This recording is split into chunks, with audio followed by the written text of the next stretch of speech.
తెలంగాణ రాష్ట్రంలో BC reservation అనేది చాలా హాట్ టాపిక్‌గా మారింది. ఎందుకంటే గతంలోనే అటు కేంద్ర ప్రభుత్వం మద్దతు ఇవ్వకున్నా సరే లీగల్‌గా వెళ్తామన్నటువంటి కాంగ్రెస్ ప్రభుత్వం మరి ఇప్పుడు ఎందుకు ప్రజలకు మొండి చేయి చూపించిందనే విషయాల గురించి బీఆర్ఎస్ సీనియర్ నేత అయినటువంటి స్వామి గౌడ్ ఉన్నారు. సార్ చెప్పండి, నిజంగా బీసీ రిజర్వేషన్ వస్తే మాకు రిజర్వేషన్‌లు అమలు అవుతే రాష్ట్రంలో అన్ని వర్గాల వారు కొంత అభివృద్ధి చెందుతారు అనే ఒక ఆశ ఉండేది. కానీ పూర్తిగా చూస్తే అటు కేంద్రం సపోర్ట్ చేస్తలేదు. పైగా కూడా మేము లీగల్‌గా వెళ్తామన్నటువంటి కాంగ్రెస్ ప్రభుత్వం కొంత మొండి చేయి చూపిస్తుంది. దీన్ని ఏ విధంగా చూస్తారు? మీరు ఇంతకుముందు ఓ మాట అన్నారు, అన్ని వర్గాలు అభివృద్ధి చెందాలని. అన్ని వర్గాలు అభివృద్ధి చెందితే మేము ఎట్లా బాగుపడతాం? ఈ దేశంలో ఉన్నటువంటి అగ్రవర్ణాలుగా ఉన్నటువంటి మేము, రాజ్యాధికారం మాదే, పాలించేది మేము, పాలించబడేవారు మీరు అన్నాక ఇక మిగతా వర్గాలు బాగుపడడానికి ఎవరు సహకరిస్తారు? ఎవరు సహకరించరు. కాబట్టి ఈనాడు భారతదేశంలో బీసీలందరూ కూడా వారి హక్కు కోసం బయలుదేరారు. ఖచ్చితంగా వారి హక్కు సాధించుకొని తీరుతారు. ఈరోజు కాకపోతే రేపు ఖచ్చితంగా బీసీ రిజర్వేషన్ ఇచ్చి తీరాల్సిందే. ఇక జాతీయ పార్టీ విషయం, ఈరోజు అధికారంలో ఉన్నటువంటి పార్టీ విషయాన్ని మనం తీసుకుంటే ఎంతసేపటికి ఏమి తెలియనటువంటి అన్నీ తెలుసు అని వాళ్ళు అంటున్నారు. మరి ఏం తెలుసో ఈ మధ్యకాలంలో చూసాం మనం. రాహుల్ గాంధీ గారితో నిజామాబాద్లో ఒక డిక్లరేషన్ చెప్పించారు. మీ జనాభా ఎంత ఉందో అన్ని సీట్లు మీకు ఇస్తాము అని చెప్పి వారి నోటితో చెప్పించారు. పాపం ఎలక్షన్ల ఊపులో ఉన్నటువంటి రాహుల్ గాంధీ గారు చెప్పేశారు. దాన్ని బీసీ నిజామాబాద్ డిక్లరేషన్ అని చెప్పారు. ఆ డిక్లరేషన్ ప్రకారంగా చట్టపరంగా ఇస్తున్నటువంటి 42% ఇవ్వమని అడుగుతున్నాం మేము. కానీ రాహుల్ గాంధీ ఒక చిన్న మాట అన్నారు. ఎందుకంటే మేము కేంద్రంలో అధికారంలో ఉన్నప్పుడే ఈ కులగణనకు సంబంధించి కావచ్చు, బీసీ రిజర్వేషన్లకు సంబంధించి కావచ్చు చేయాల్సి ఉండే అని చెప్పేసి ఒక మాట అన్నారు. దీన్ని ఏ విధంగా చూస్తారు? సంతోషం, వారు చక్కగా నిజాన్ని ఒప్పుకున్నారు. అన్నాడే చేయాల్సి ఉండే. మీకు ఒక పచ్చి నిజాన్ని ఒకటి చెప్తాను, చాలామందికి తెలుసు, అది సమయానికి జ్ఞాపకం రాదు. ఎస్సీ ఎస్టీలకు రిజర్వేషన్ ఇస్తేనే నేను మంత్రివర్గంలో ఉంటానని చెప్పినటువంటి మాననీయ డాక్టర్ అంబేద్కర్ అది ఇచ్చిన వెంటనే బీసీలకు కూడా రిజర్వేషన్ ఇవ్వాలి, చాలా వెనకబడి ఉన్నారు వీళ్ళు అని చెప్తే అక్కడి నుంచి మిగతా కాంగ్రెస్ మంత్రులంతా లేచి వెళ్ళిపోయారు. ఈ సంగతి ప్రపంచం గుర్తించాల్సిన అవసరం ఉన్నది. రాహుల్ గాంధీ గారు మేమే చేసేది ఉండే అని చెప్పినటువంటిది కాదు, మేమే చేసేది ఉండే కాదు, మీ తాత ముత్తాతలు ఉన్నటువంటి సభలోనే డైరెక్ట్గా చెప్పినటువంటి మాననీయ అంబేద్కర్ ఈ బీసీ రిజర్వేషన్ ఇవ్వమన్నాడు. దాన్ని ఆనాడు మీ పెద్దలే ఒప్పుకోలేదు, వెళ్ళిపోయారు. ఈనాడు రాహుల్ గాంధీగా మీరు సంతోషం, ఒక నిజాన్ని ఒప్పుకున్నారు, చేసేది ఉండే అన్నారు. నేను ఒక మాట వారిని అడుగుతా ఉన్నాను, నా వయసు ఆయనకు సరిపోదేమో కానీ ఒక మాట అడుగుతా ఉన్నాను.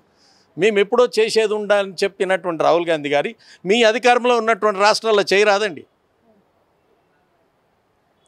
అప్పుడంటే మీ మాట ఎవరిని లేదు, రైట్, ఓకే. ఇప్పుడు మీ చేతిలో కొన్ని రాష్ట్రాలు ఉన్నాయి కదా, ఒకటో రెండో అరణో కొరనో, ఆడ చేయండి.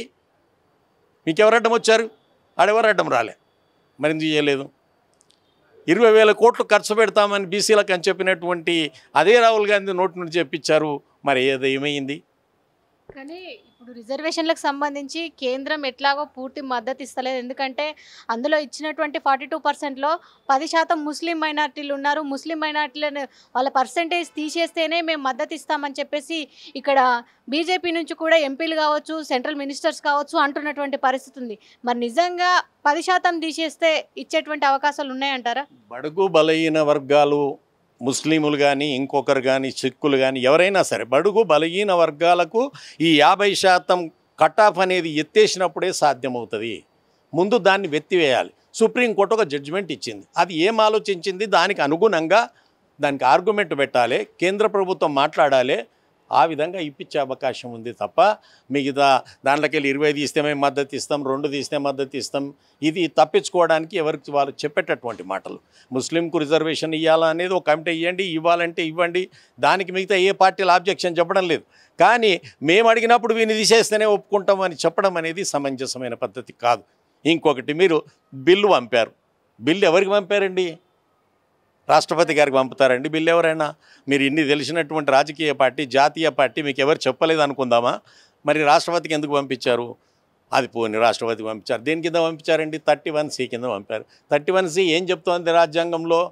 ఏవైనా పనులు జరుగుతున్నప్పుడు, ఏదైనా జీవోలు రన్నింగ్లో ఉన్నప్పుడు వాటికి రక్షణ కల్పించే ఉద్దేశమే 31C. నీ దగ్గర ఇల్లే లేదు, వాచ్మెన్ అపాయింట్మెంట్ చేసిన అని చెప్పడం ఎంత మటుకు న్యాయం చెప్పండి? కాబట్టి కాంగ్రెస్ పార్టీ తప్పించుకునే లక్షణాలు తప్ప. కానీ 42% రిజర్వేషన్ కోసం అఖిల పక్షం మొత్తం ఢిల్లీకి రావాలని చెప్పేసి కూడా మాట్లాడుతున్నాడు ప్రముఖ నాయకులు. ఎందుకంటే ఒక పార్టీలో అధికారంలో ఉన్న పార్టీ కావచ్చు, ప్రతిపక్షంలో ఉన్న పార్టీలు కావచ్చు, ఎవరైనా సరే అందులో వర్గపోరు అనేది తప్పనిసరి. ఎందుకంటే ఇప్పుడు అధికారంలో ఉన్నటువంటి వాళ్ళు, హోదాలో ఉన్నటువంటి వాళ్ళు చాలామంది చాలా చెప్తుంటారు, మాకే సరైన న్యాయం చేయలేదని చెప్పేసి ఇంటర్నల్గా కొంత ఇష్యూస్ రేజ్ అవుతున్నటువంటి సిచ్యువేషన్ ఉంది. మరి 42% రిజర్వేషన్ కోసం అన్ని పార్టీల లీడర్లు కదిలేటువంటి అవకాశం ఉందనుకోవచ్చా? ఒకటి మాత్రం వాస్తవం అండి, ఈ 42% కోసం తెలంగాణలో కాదు భారతదేశంలో ఉన్నటువంటి అన్ని బలహీన వర్గాలు కలిసేటటువంటి అవకాశం ఉంది, కలుస్తారు. ఈ ప్రతిపక్ష నాయకులు కూడా ఖచ్చితంగా పోవాల్సిన అవసరం ఉంది. అయితే ఇక్కడ సమస్య ఏమొచ్చిందంటే అధికార పార్టీ ఇన్విటేషన్ ఇచ్చి తీసుకొని పోవాలి, కానీ ఆ విధంగా చేయకుండా మీరు ఎవరు వస్తలేరు, శాసనసభలో సపోర్ట్ ఇచ్చినారు, బయట సపోర్ట్ ఇస్తలేరు, ఈ మాటలు సమంజసం కాదు. శాసనసభలో సపోర్ట్ ఇచ్చినటువంటి వాళ్ళని నువ్వు ఆహ్వానించి రాకపోతే సపోర్ట్ చేస్తలేరు అనగాలి, కానీ వారికి ఇన్విటేషన్ లేదు, రమ్మని పిలువనే లేదు, మీరు ఢిల్లీకి వస్తలేరు, మాకు సపోర్ట్ చేస్తలేరు అంటే అది ఎంత మటుకు సమంజసం? కాబట్టి అట్లా పద్ధతి కాదు రాజకీయ పార్టీకి. మీరు ఒక ముఖ్యమంత్రిగా, ఒక అధికార పార్టీగా మీరు వారికి ఇన్విటేషన్ ఇవ్వాలి. ఆ ఇన్విటేషన్ ఇచ్చి వాళ్ళతో మాట్లాడి ఒక డేట్ ఫిక్స్ చేసి ఆ డేటు తీసుకొని రాష్ట్రపతి గారి తాన, ప్రధానమంత్రి గారి తాన, ఇంకా ప్రముఖుల తాన తీసుకొని మీరు ప్రతిపక్షాన్ని తీసుకొని పోయి ఢిల్లీ కూర్చోవాలి. వాళ్ళు ఒప్పుకోకపోతే పార్లమెంట్ కూడా పండుకోవాలి, అప్పుడు వస్తుంది రిజర్వేషన్. కానీ ఎవరికి వాళ్ళు నేను పోయి అలాగే చేసి వస్తా. ఇప్పుడు 42% రిజర్వేషన్ పూర్తి స్థాయిలో మేము అమలు పరుస్తాము, ఆ విధానంలోనే కూడా సంస్థాగత ఎన్నికల్లో పోటీ చేసుకోవడానికి అవకాశం అని అంటున్నారు. మరి ఇక్కడ ఎన్నికల టైం చాలా దగ్గర పడుతుంది, కోర్టు కూడా కొన్ని ఆదేశాలు ఇచ్చింది. మరి ఈ ఎన్నికలు కొంత పోస్ట్ పోన్ అయ్యేటువంటి అవకాశం ఉందా, లేదంటే తన ధోరణిలోనే తను వెళ్తుందా ప్రభుత్వం? ఎలక్షన్ పోస్ట్ పోన్ అయ్యే పరిస్థితి ఉండదు. ఒకవేళ కోర్టును గౌరవించి ఎలక్షన్లు చేస్తే పాత పద్ధతిలోని ప్రభుత్వం పోతుంది, అంతే తప్ప అట్లా పోతే బీసీ మాట ఇచ్చి వెనుకకు పోయిందని అంటారన్న ఉద్దేశంతో వాయిదా చేస్తే మేము కేంద్ర ప్రభుత్వాన్ని ఒప్పించడానికి ఈ కొన్ని నెల రోజులు 15 రోజులు వాయిదా చేసాం, only for the reservation cause అని చెప్పి కొంత పాయింట్లు గెయిన్ చేయడానికి కొంత ప్రయత్నం చేయొచ్చు. దీనికి పోతారా దానికి పోతారా అనేది వాళ్ళు పోయేటట్టు తెలుస్తుంది మనకు. మొత్తంగా చూస్తే రాష్ట్ర రాజకీయాలు మాత్రం రిజర్వేషన్ల చుట్టూ తిరుగుతుందా, లేదంటే నిజంగా మంచి ఒక పరిపాలన అందించాలి, ఎందుకంటే మేము లంకె బిందెలు అనుకున్నాము, మా ఖాళీ బిందెలు దొరికాయని చెప్పేసి అధికారంలోకి వచ్చినటువంటి మొదటి సమయంలోనే అన్నారు. మరి రాష్ట్ర ఆర్థిక పరిస్థితి ఈ విధంగా ఉంది, రిజర్వేషన్లు చూస్తే మాత్రం అవి పూర్తి స్థాయిలో అమలు అయ్యేటటువంటి సిచ్యువేషన్ అయితే కనబడతలేదు. మరి పాలన ఎట్లా ఉండే ఉద్దేశం? మటుకు బీసీలను వాడుకుందాము, ఒక్క పార్టీ కాదు, ఒక్క పార్టీని తప్పబడ్డాను లేదు, రాజకీయ వ్యవస్థ మొత్తం బీసీలను ఎట్లా వాడుకుందామని ఆలోచన చేస్తుంది తప్ప బీసీలకు బెనిఫిట్ చేద్దామని కాదు.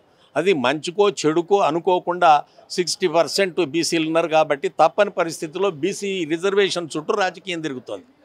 అంతే, వీళ్ళందరూ కూడా టోటల్గా అవకాశవాదులే. కానీ 3 ప్రధాన పార్టీలో చాలామంది కీలక నేతలు ఒక విషయం చెప్తున్నారు, ఎందుకంటే బీసీ రిజర్వేషన్లు కావచ్చు, బీసీ హవా కొనసాగుతుంది వచ్చేటువంటి రోజుల్లో అని చెప్పేసి. ఎందుకంటే పార్టీ కన్నా కూడా వ్యక్తిగతంగా చాలా వరకు చొరవ తీసుకుంటున్నారు, ముందుకెళ్ళాలనుకుంటున్నారు. మరి నిజంగా ఒకవేళ బీసీ రిజర్వేషన్ పూర్తి స్థాయిలో కేంద్రం కనుక మద్దతు ఇస్తే బీసీ కోసం ప్రత్యేకంగా పార్టీలు ఏర్పడేటువంటి అవకాశాలు ఉన్నాయంటే తెలంగాణలో బీసీ కోసం తప్పకుండా రాబోయే పరిస్థితుల్లో నాకైతే అవకాశాలు కనబడుతున్నాయి, బీసీ పార్టీ పెడతారని. కానీ బీసీలు ఎవరు కూడా పరిస్థితి ఏంటి అంటే ఇప్పుడున్నటువంటి గమనంలోకి ఒకసారి మనం తీసుకుంటే రాజకీయ పార్టీల పరిస్థితి ఎవరు పార్టీ పెట్టినా కూడా ఆర్థికంగా బలంగా ఉండి రాష్ట్రాన్ని నడిపించగల కెపాసిటీ ఉన్నటువంటి వారే పెట్టాలి. చాలామంది పెట్టి తీసేశారు మంచి మంచి వాళ్ళు. కాబట్టి బీసీలుగా ఈ పార్టీ నిర్మాణం చేస్తే ఎవరు చేయాలి, ఎట్లా చేయాలి, ఎంత డబ్బులు కావాలి, ఈ లెక్కలను వేసుకుంటే కల ఎవరు వారు పక్క వెళ్ళిపోతున్నారు. అయితే వచ్చేది బీసీ రాజ్యమే, తప్పకుండా బీసీల రంగంలో ఉంటారు అంటే ఎవరో ఒకరో ఇద్దరు ముగ్గురో కలిసి చేసినటువంటి అవకాశాలు అయితే కనబడుతున్నాయి. కానీ 3 సంవత్సరాల పాటు కూడా కాంగ్రెస్ పాలనే ఉంటుంది.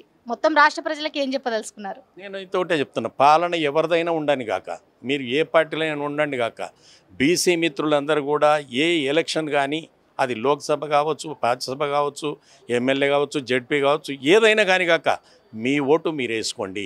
ఏ పార్టీలైనా ఉండండి, మీరు ఏ పార్టీలైనా ఉండండి, మీ ఓటు మీరు వేసుకోండి. బీసీలుగా మిమ్మల్ని జరుగుతున్నటువంటి అవమానాలు ఇంకెన్ని రోజులు భరిస్తారు, ఎప్పటిదాకా భరిస్తారు?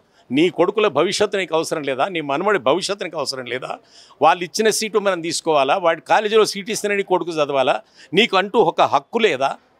కాబట్టి ప్రతి బీసీ బిడ్డలారా ఒక్కసారి ఆలోచించండి. మన ముత్తాత పడ్డ బాధలెన్ని, మన తాత పడ్డ బాధలెన్ని, నీ తండ్రి పడ్డ బాధలన్నీ, ఇప్పుడు నువ్వు పడుతున్న బాధ ఏంది? ఇదే బాధ నీ కొడుకులు నీ మనవులు అనుభవించాలా? అనుభవించొద్దంటే నువ్వు ఏ పార్టీలో అనుకుంటూ నీ పార్టీ ఆ పార్టీ నేను రిక్వెస్ట్ చేయటం లేదు.